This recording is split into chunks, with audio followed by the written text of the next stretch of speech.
तारो।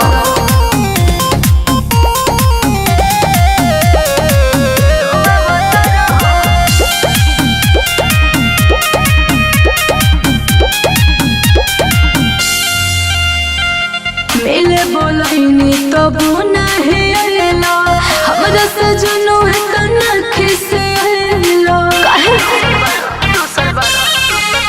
बोला ना में भोल दर कोमी हो हमने के पटोरे न जमी हो।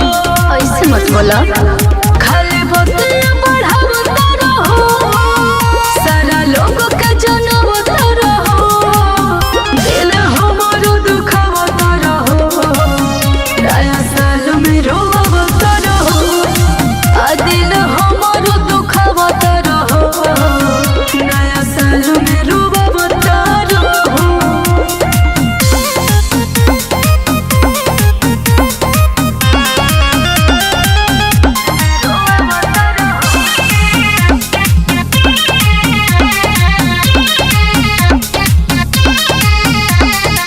गलती भइल बात मांगो तनी माफी हमरा से रुसो जने हमर साथी मत खिसिया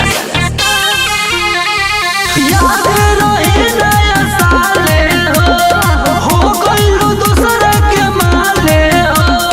पागल होगा झूठे मुंह के सभी से कपो इल्जाम तो लगावता रहो दिल हमर दुखावता रहो नया साल में रोवता रहो हमर फोन ना उठावता रहो नया साल में रोवता रहो।